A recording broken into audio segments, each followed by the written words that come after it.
네, 리더 모임에 오신 목자와 교사 여러분, 가정에서 영상으로 함께 하시는 여러분, 주님의 이름으로 환영합니다. 좌우에 계신 분들 바라보시면서 이렇게 인사할까요? 주님의 이름으로 사랑합니다. 주님의 이름으로 사랑합니다. 다 함께 주님의 이름을 찬양하면서 리더 모임 준비하면 좋겠습니다. 우리 먼저 서로 축복하면서 나아갑시다.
우리 볼 때 얼마나 아름다운지 너의 영혼 통해 큰 영광 받으시 하나님을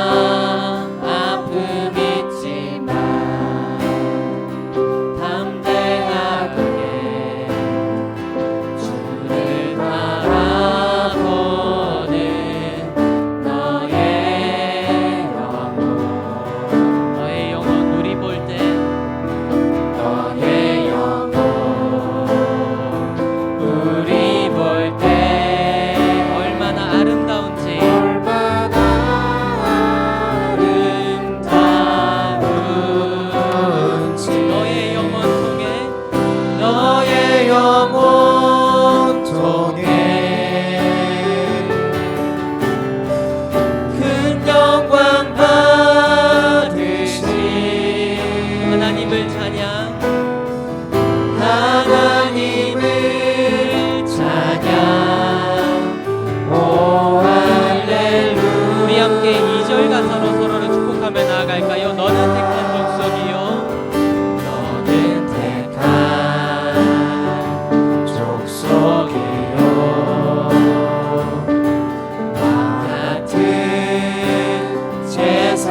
제사장이며 거룩한 나라 하나님의 소유된 백성 너의 영혼 우리 볼 때 얼마나 사랑스러운지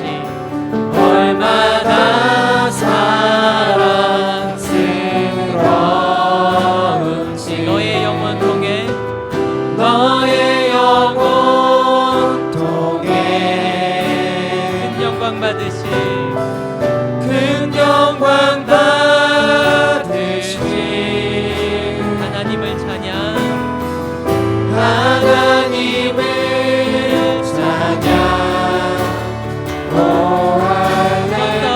서로를 바라보면서 너의 영혼 통해 큰 영광 받으시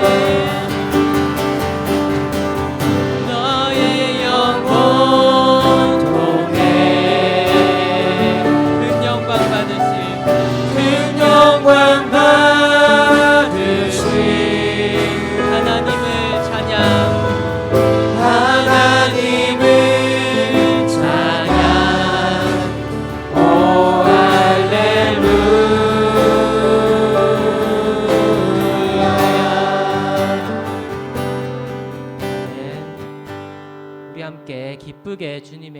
찬양하며 나아갑시다.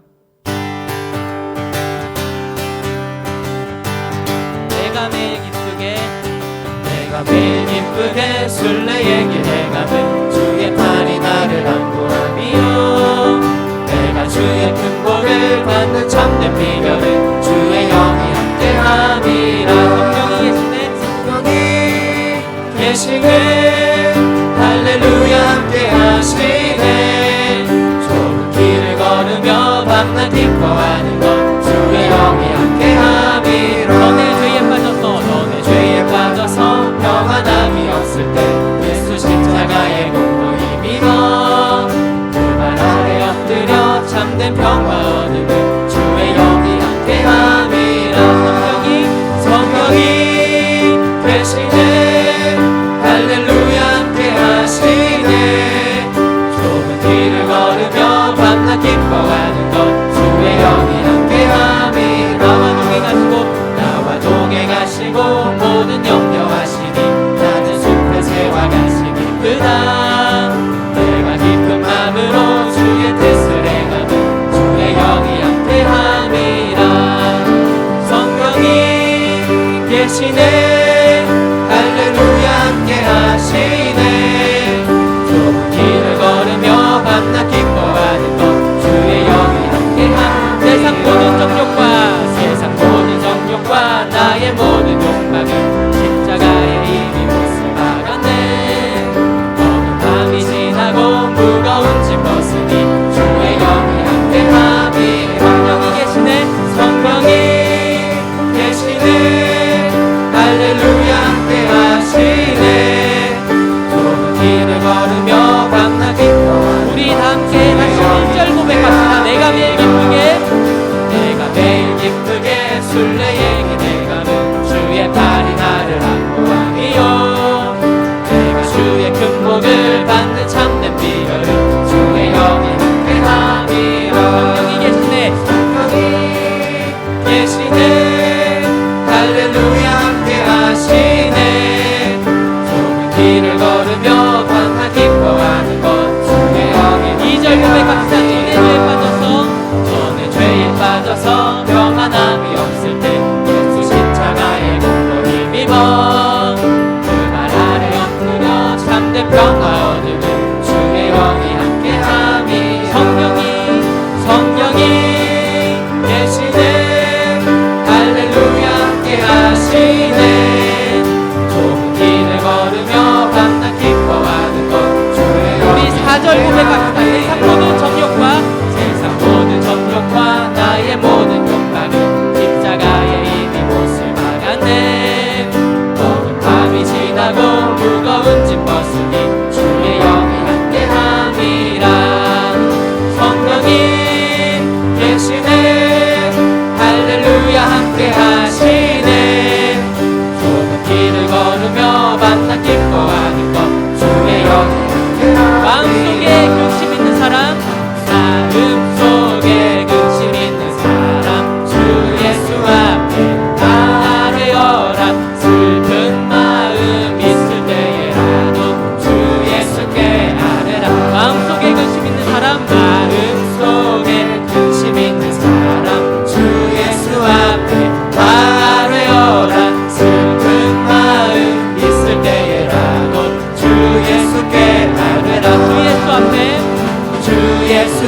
죽음 앞에 겁을 내는 자여, 죽음 앞에 겁을 내는 자여 주 예수 앞에 다 되어라.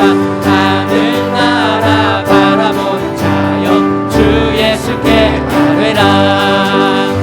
주 예수 앞에 다 되어라. 주리의 친구니 무엇이나 근심하지 말고 주 예수께 주 예수 앞에 다 하려라. 주 예수 앞에 다 되어라. 주리의 친구니 무엇이나 근심하지 말고 주 예수께 다 되라. 네.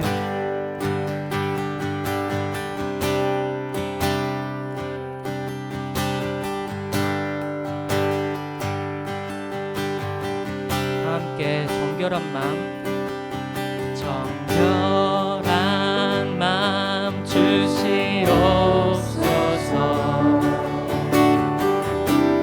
오 주님,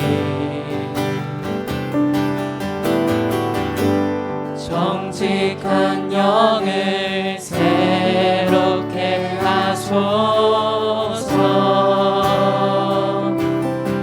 정결한 마음 주시옵소서. 정결한 마음 주시옵소서. 오 주님,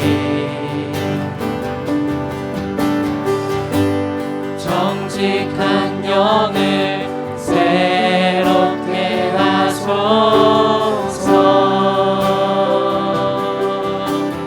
나를 주님 앞에서, 나를 주님 앞에서 멀리 하지 마시고 주의 성령을 거두지 마옵소서.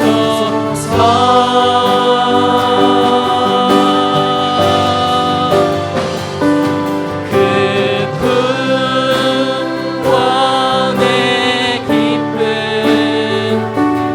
다시 회복시키시고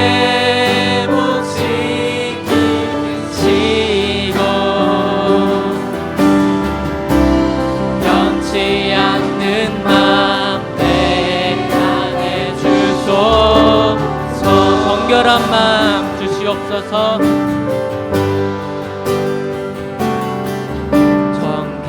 정결한 마음 주시옵소서. 오 주님, 정직한 영을 새롭게 하소서. 정직한 영을 새롭게 하소서. 정결한 마음 주시옵소서. 정결한 마음 주시옵소서. 오 주님,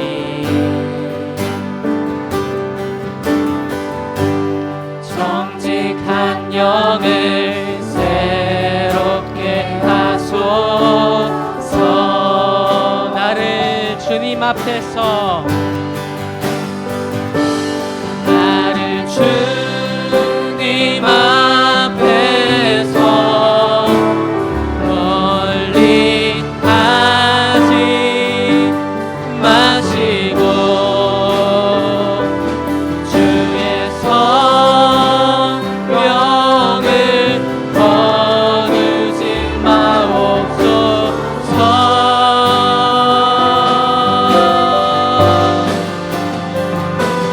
그 구원의 기쁨 다시 회복시키시고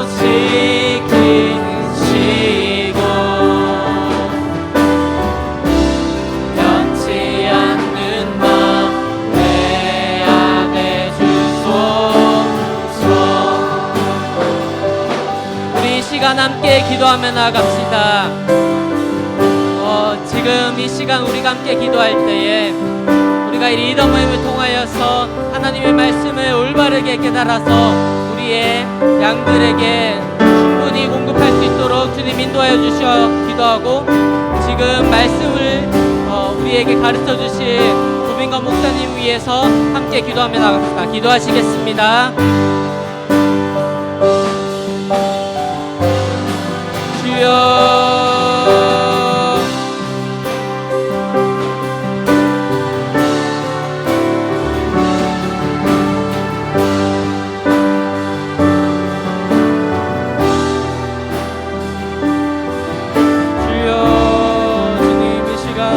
기도하는 가운데 주님의 역사가 나타나도록 주님 도와주시옵소서.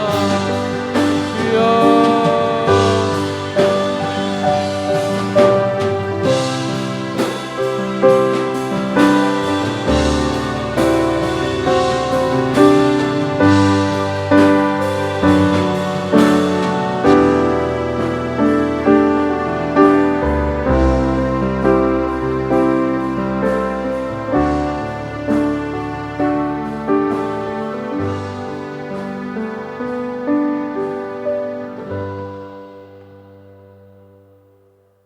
하나님 아버지 감사합니다. 오늘 우리가 리더 모임으로 모였습니다. 하나님께서 오셔서 우리 가운데 함께 해주시고 우리 교회의 목자들과 교사들이 말씀 안에서 잘 세워져 갈 수 있도록, 그리고 말씀의 사람이 될 수 있도록, 말씀이 우리 인격과 삶을 변화시키고 그 말씀으로 우리가 목양하는 영혼들을 변화시켜서 정말 이 땅에 하나님의 통치가 실현되게 하여 주시옵소서.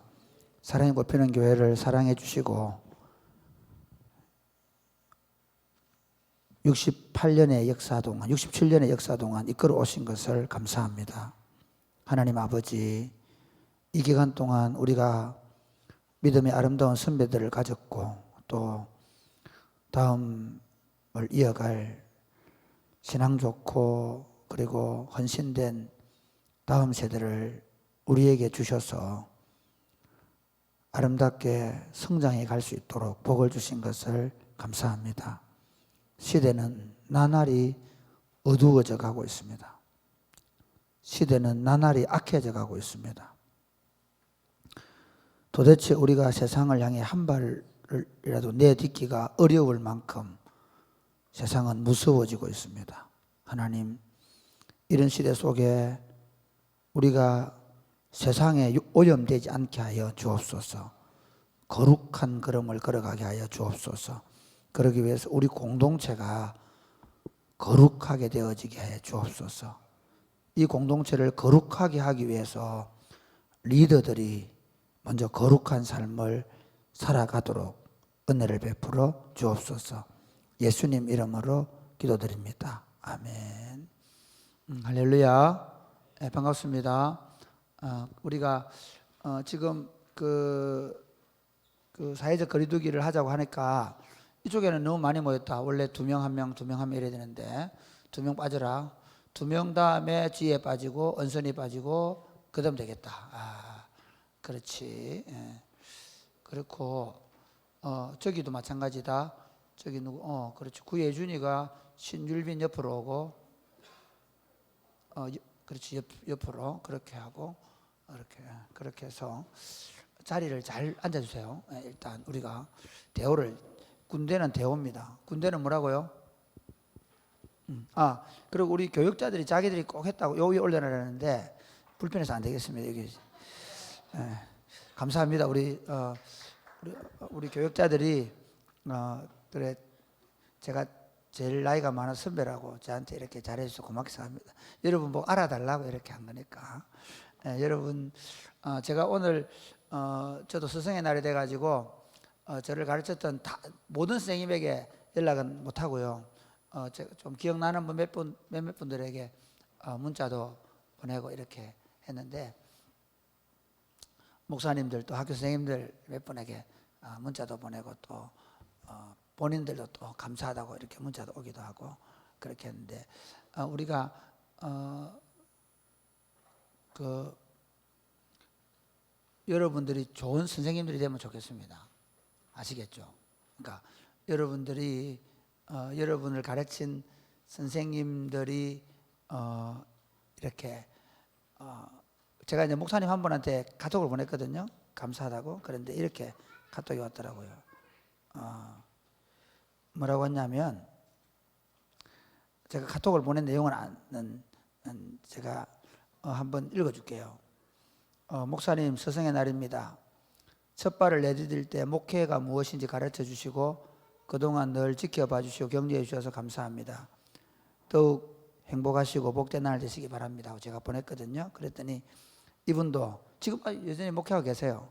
목사님 감사합니다. 목사님 언제나 기쁨과 보람을 느끼게 해주는 귀한 목사님입니다. 이렇게 이제 오늘도 내일도 화이팅 이렇게 왔는데 사실은 여러분이 지금 이렇게 지금 20대 교사를 하잖아요.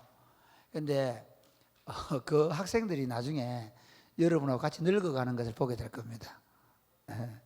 우리 도장로님 같은 경우는 우리 아마 서영수 장로님 이런 분들이 교사였거든요. 그런데 이제 장로님이 그분도 은퇴하시고 장로님이 이제 교회의 장로가 되어 있는 거죠. 이렇게 되는 거예요. 그러니까 그때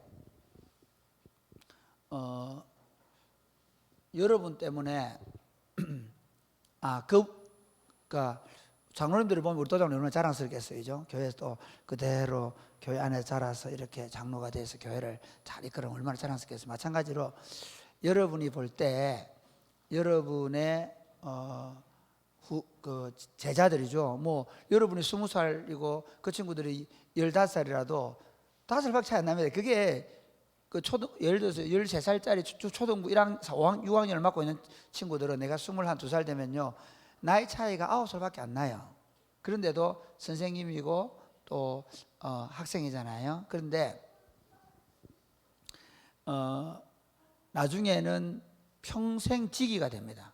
제가 지금 중학교 선생님 한 분하고 오면서 제가 오늘 좀 멀리 갔다 왔는데 오면서 통화를 계속하고 왔는데 제가 이제 문자를 보냈죠. 사실은 더 재밌는 게 할까요?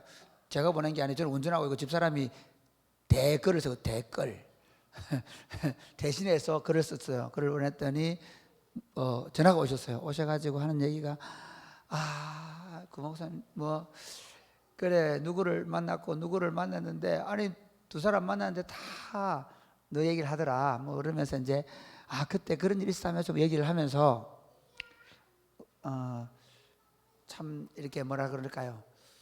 그분은 은퇴하셨죠. 중학생인데 신앙 그리스도인의 권사님이신데 그분 때문에 예수 믿고 목회자가 된 친구들이 많이 있어요. 학교 선생님이 참 중요하더라고요. 그 당시 정말 중요했어요. 그러니까 학교 선생님인데 그분이 그렇게 해가지고 그렇게 하면서 하는 얘기가 뭐 그런 얘기를 쭉 해서 참 다들 잘 돼서 고맙다 얘기하는데 그때 그래 얘기했습니다.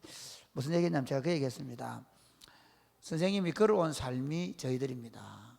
선생님께서 저희들에게 신앙과 삶의 좋은 모습을 보여주셨기 때문에 또 저희들이 잘 이렇게 자란 거 아니겠습니까? 했는데 여러분들의 이력이 누구에게 남느냐 하면 여러분이 가르친 사람에게 남게 됐습니다. 저는 그게 제 목회의 신념이고 제가 목사를 하는 이유입니다. 내가 걸어온 삶은 나에게 나타나는 게 아니라 내 교회와 내 제자들에게 나타날 것이라는 겁니다. 그래서 여러분이 살아간 삶의 이력은 여러분이 자녀들과 여러분의 가르친 학생들이 통해 나타납니다. 여러분 목장도 마찬가지입니다.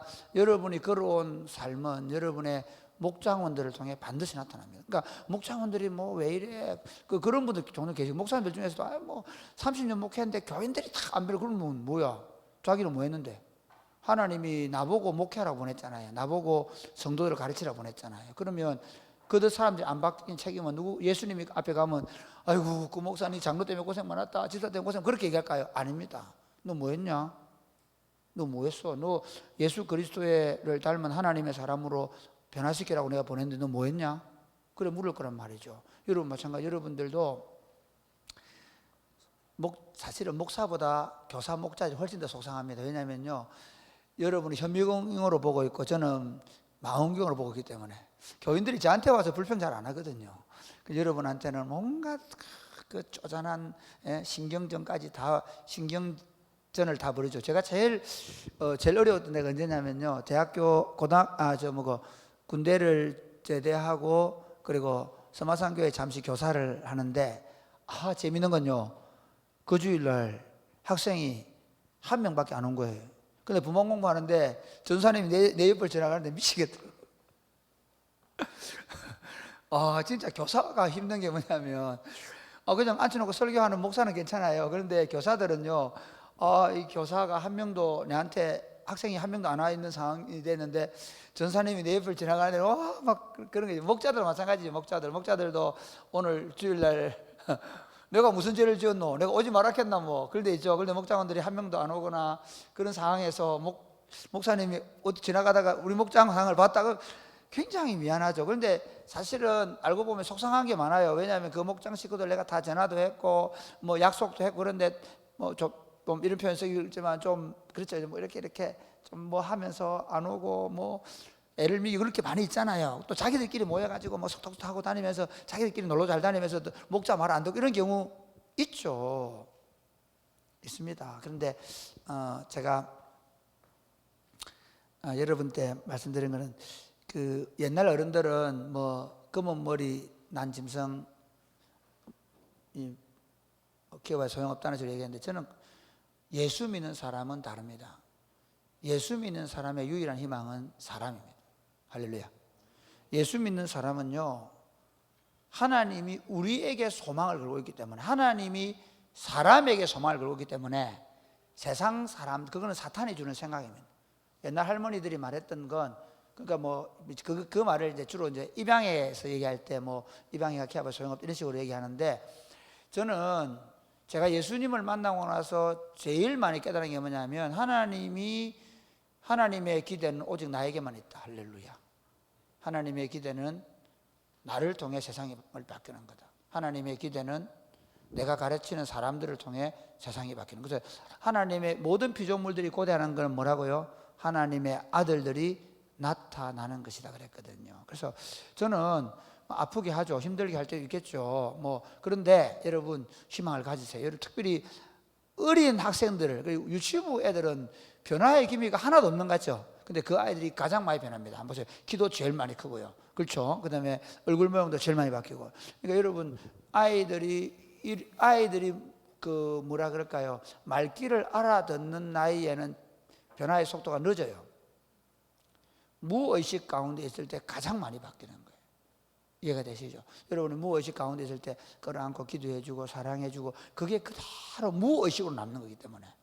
그러니까 여러분들이 아이가 어리고 말귀를 못 알아들을수록 여러분의 애를 먹이면 먹일수록 여러분들이 좋은 선생님이 되시고 또 평생 그런 좋은 선생님이 되기로 결심하시면 좋겠습니다. 여러분이 목자도 저는 목장원들이 나이가 제가 나이가 많지는 않거든요. 우리 도장로님보다 더 어리고 그리고 우리 권사님들보다 어리지만 제가 성경을 가르치는 교사요 목자 양을 가르치는 목자로 제가 하고 있잖아요. 마찬가지로 여러분들의 나이와 상관없이 평생 여러분이 목자로 있든 교사로 있든 여러분의 양떼에게 있어서 여러분은 목양하는 목자요 교사라는 사실을 잊지 마시기를 바랍니다. 그래서 교사 되기를 사모하십시오. 우리 집사님들, 권사님들 중에서요 교사 되기를 사모하십시오. 예를 들어서 어울림 학교에 나는 토요일마다 교사가 되겠다 그렇게 하십시오. 그래서 이 아이들을요 1년 동안 봐주면서 이 아이를 계속 사랑해주고 기도해주는 일을 해주세요. 나는 방과후 학교에 교사를 하겠다. 그래서 주일학교 교사는 일주일에 한 번 보잖아요. 근데 방과후 교사는요 매일 보거든요. 근데 그 아이들이 1년 동안 만약에 한번 생각해 보십시오. 1년 동안 여러분 그 아이들을 교회 선생님들이 이렇게 사랑해주고 섬겨주었다면요. 지금 저는 이렇게 생각합니다. 학교 선생님들이 참 사랑을 못 받고 있습니다. 그러니까 존경을 못 받고 있습니다. 왜 그럴까요? 선생님들이 뭐라 그럴까요? 선생님들에게도 문제가 있고 학생들에게도 문제가 있어요. 학생들에게만 문제가 있는 건 아니라 생각해요. 우리가 사람이잖아요. 사람에게는 정서가 있거든요. 정말 사랑하면, 정말 사랑하는 사람이 나무라고 혼내면 들을까요, 안 들을까요? 듣습니다. 그런데 만약에 그런 교사는 없지만 혹시나 예수 안 믿는 분들 가운데 선생님이라는 직업이 너무 좋기 때문에, 이 말의 의미는 방학도 있고 월급도 꼬박꼬박 나오고 그 다음에 철밥통이기 때문에 교사를 선택해서 교사를 한다면 아이들이 우리를 존경하겠는가? 할 수 없는 거죠. 존경하지 말라는 말이 아니에요. 제가 왜 이 얘기를 하냐면요, 반대로 얘기해 볼까요? 좀 제가 학교 교사들하고 비교를 해서 조금 죄송합니다. 그게 꼭 선생님이 다 그렇다는 말은 아니고요. 혹시 그런 선생님이 있다면 아이들 존경할 수 없겠죠. 마찬가지로요, 우리 얘기 하려고요. 내가 뭐 교회에서 주일학 교사 하라고 해서 그래서 그냥 의무감 때문에 주일학 교사를 지금 여러분이 하고 있다면 여러분 학생 여러분 존경하지 않습니다. 그렇지 않겠어요? 그런데 내가 월급을 받든 안 받든 상관없이 내가 그냥 의무감 때문에 교사를 하고 있다면 그 아이들이 여러분을 존경하고 사랑하지 않습니다. 그런데 시간이 좀 지나서 보면요, 지금은 말도 안 듣고 철도 없고 참 애먹이고 뭐 그렇지만 마음에 남는 선생님 어떤 선생님이겠습니까? 마음에 남는 선생님은 끝까지 변치 않고 사랑해 준 선생님입니다. 그렇습니다. 저도 제 기억에 남는 선생님은 그런 분들이에요. 그게 어떤 선생님은요, 그러니까 어떤 목사님은 10개월이에요. 어떤 목사님은요, 오래 있었는데 그 목사님은 참 죄송하지만 제가 전화를 저승의 날 잘 안 드려요. 그냥 미안하지만 그렇게 되게 되더라고요. 그러니까 그분들하고 가끔씩은 통화를 지내지만 저는 뭐 마음의 연락이 잘 못하는 스타일이기 때문에, 그래서 제가 진짜 뭐 선생님 그 목사님 때문에 제가 살림 받기로 그렇게는 제가 이 말씀 드리는 걸 제가 그제도 새로운 전원교회에 제가 방금 읽어준 거 이성만 목사님인데 이분은요 저하고 10개월 있었고요. 제가 25에서 26 그래서 결혼할 때까지인가 그때 딱 결혼하고 나서 다른 교회로 가셨는데요. 8개월 정도 있었어요. 8개월에 10개월 정도 있었는데 그분은 잊지 못해요. 그분이 목회를 크게 잘하지도 않았어요. 100명 미만의 교회를 늘 섬기고 계세요. 그런데 이 어른은 진짜 섬김의 대가예요. 섬김의 대가. 정말 잘생기세요. 제가 어느 날 그분이 거제도에 계셨기 때문에 제가 영광교회에 있을 때에도 종종 저를 뵙고 고초도 많이 겪었어요. 교단에서 면직을 당하기도 하고요. 고초를 많이 겪었는데 이분이요 어머니 혼자 있고 약간 좀 지능이 떨어지는 아들이 교회에 나오는 분이 있었는데 그 어머니 장례식에 같이 밤을 새주는 거예요. 같이 있어주는 거예요. 제가 그거 보면서 목사는 진짜 이래야 된다. 저는 평생에 잊지 않습니다. 제가 그렇게 진짜 못하고 있지만 적어도 목사는 이 양떼가 혼자 이 밤을 보낼 것이 걱정이 돼서 같이 밤을 보내줘야 된다. 이게 목사다.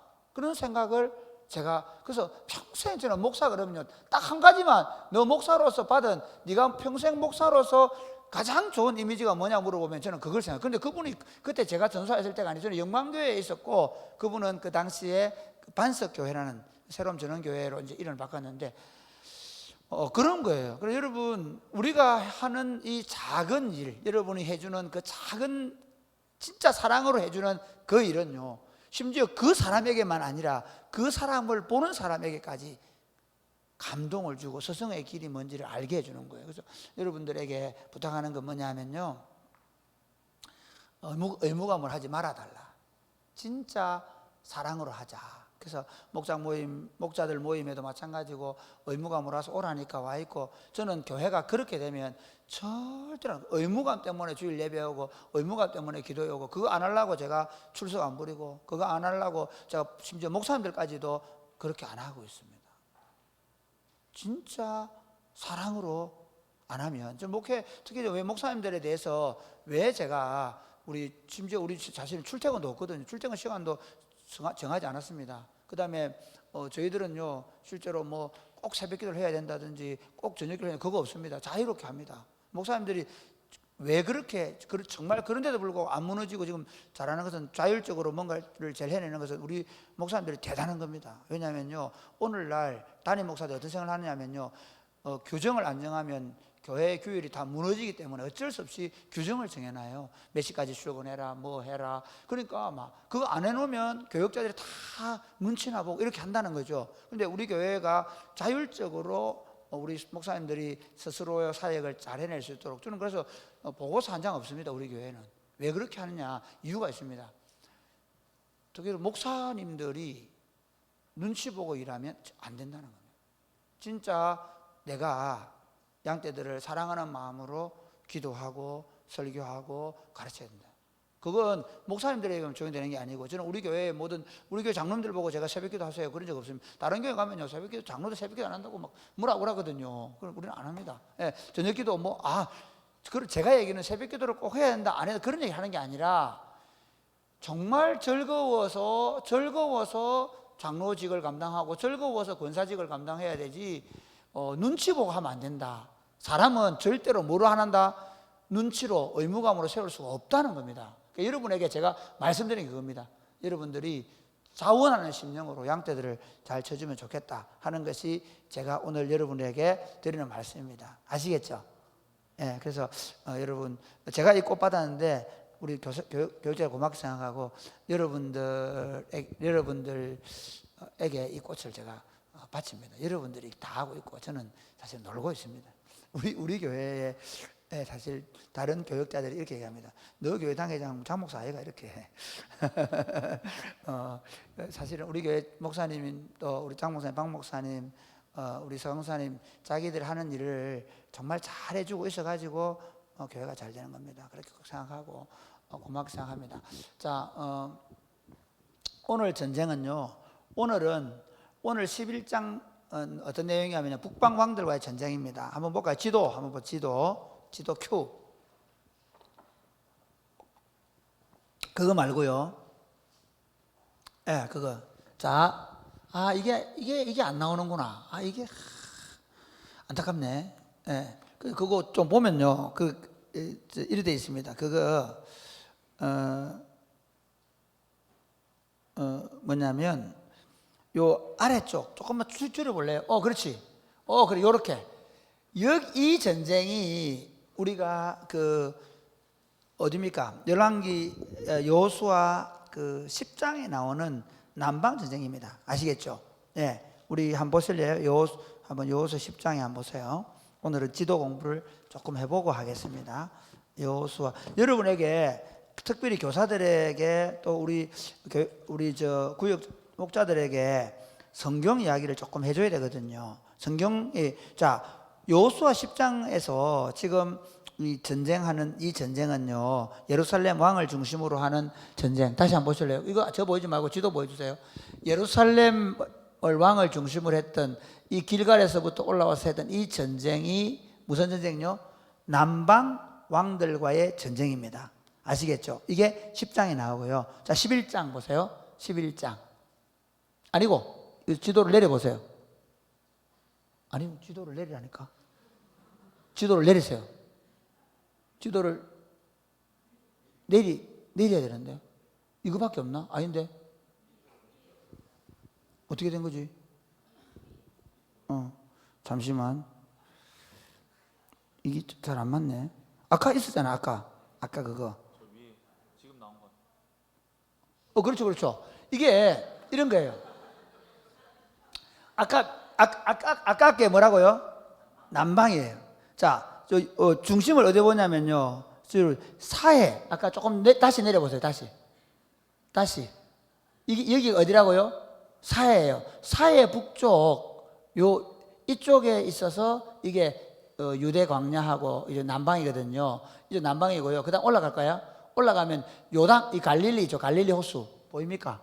좀 희미하지만 갈릴리 호수 북쪽에 있는 이쪽에 하솔 왕을 중심으로 했던 전쟁이 북방왕과의 전쟁입니다. 아시겠죠?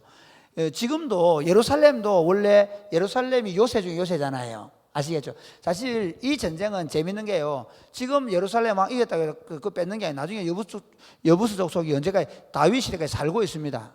이 전쟁은 어떻게 보면 성을 중심으로 한번 전쟁을 했는데 여전히 골짜기 거민들과 이런 사람들이 남아 있거든요. 그래서 나중에 다시 그렇게 여부수 없이 살게 되는데요. 그다음 마찬가지로 북쪽 왕들도요, 하솔 왕을 중심으로 해서 전쟁을 하는데, 하솔에 가면 지금도 굉장한, 그 당시에 하솔의 성이 이게 뭐 여리고나 이런 성하고 비교가 안 될 만큼 훨씬 더 큰 성이 있습니다. 거기가 북쪽의 전략적 요충지입니다. 항상 그래서 전쟁을 할 때 보면 하솔이 굉장히 중요한 전쟁의 요충지가 됩니다. 아시죠? 지금으로 말하면 뭐 어디라고 얘기할까요? 아주 좋은, 옛날에 뭐 예를 들면 뭐 남한산성이라든지 뭐 수원 화성 이런 것처럼 아주 그 전략적으로 중요한 요충지가 하솔이었습니다. 그 하솔을 중심으로 전쟁을 했다는 것만 아시면 되겠습니다. 아시겠죠? 그래서 11장은 그렇게 북방 왕들과의 전쟁이고요. 가나안 북방이네. 가나안 북쪽 왕들의 전쟁이고요. 그 다음에 16절부터는 여호수아가 이제 이 16절부터는 뭐냐면요, 16절부터 12장 마지막 절까지 내용은 여호수아서에서 여호수아가 전쟁을 벌여서 얻은 땅들에 대한 계략입니다. 여호수아서를요, 지금까지는 이렇게 역사적 진행 과정인데 13장부터 역사가 진행되는 과정으로 보면 안 됩니다. 역사적 순서대로 써놓은 책이 아니라는 거예요. 오히려 12장까지 내용이 뭐냐면, 그게 어떤 사람은 7년 반이다 그러고 어떤 사람은 또 훨씬 더 시간이 많이 걸렸다고 얘기하는데, 이 12장의 내용은 뭐냐면, 모세가, 여기 보세요. 11장 16절부터 23장까지 내용은 여호수아가 취한 땅의 지역들 있죠. 예? 그 지역들을 쭉 해놨고요. 12장의 내용은 뭐냐면 12장 1절부터 6절까지는 모세가 요단 동편에 있는 땅을 정복한, 이거는 언제 한 겁니까? 요단강 건너기 전에 한 거잖아요.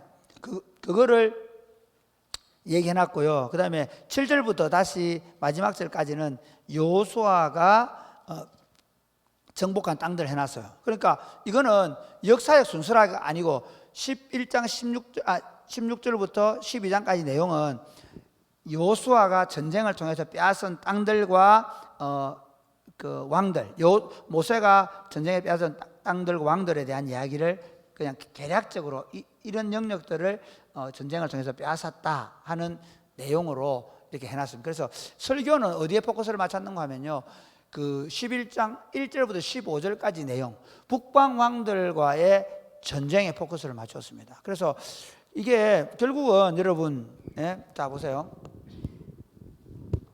지난번에 내가 남방왕 전쟁할 때 얘기했는데, 가나안 정복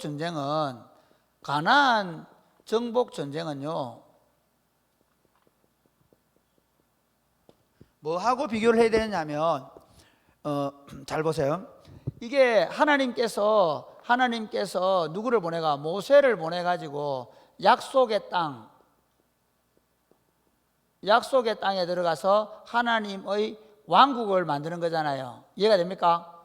네, 이게 가나안 정복 전쟁입니다. 그러니까 하나님이 모세를 통해서 약속의 땅에 들어가서 하나님의 왕국을 세우라는 겁니다. 그 왕국의 법이 십계명이에요.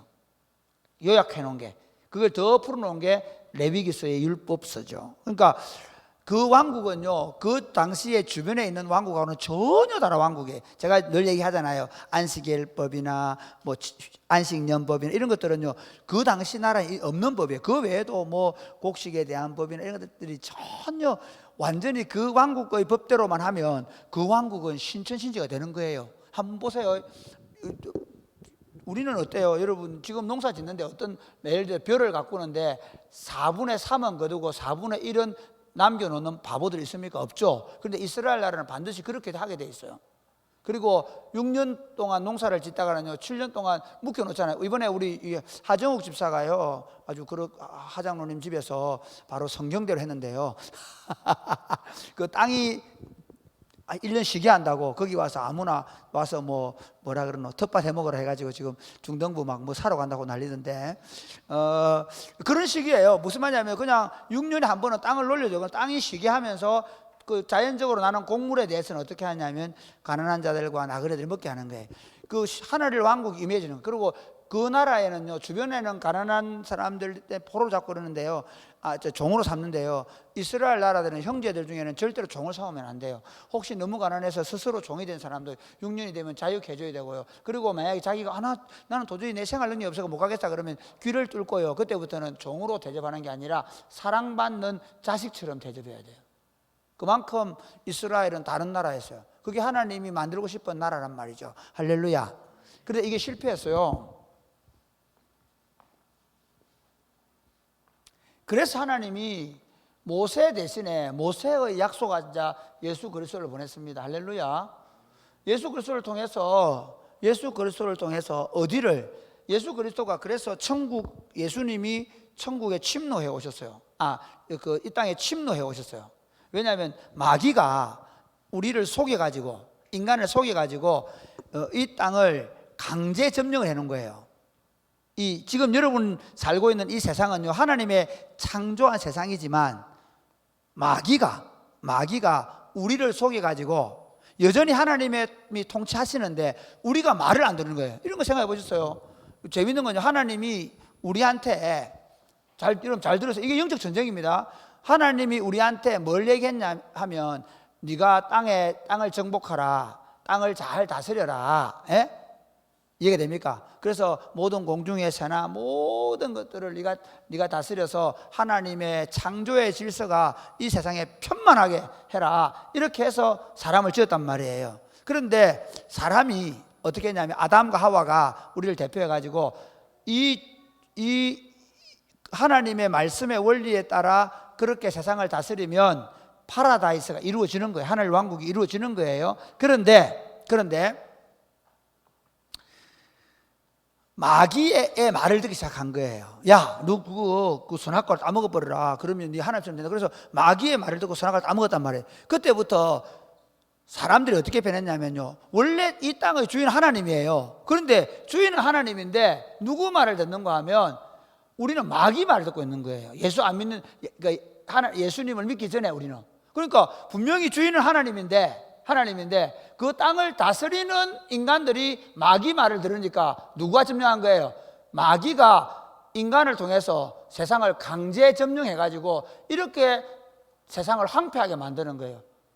무슨 각각 사건이나 N번방 이런 것들이 다 그만 아니라 온 땅이 이렇게 파괴되고 이렇게 되어가는 게 왜 이렇게 돼가냐? 바로 마귀가 하나님의 이 아름다운 창조 세계를 파괴해 가는데 누구를 통해서? 말 안 듣는 우리를 통해서.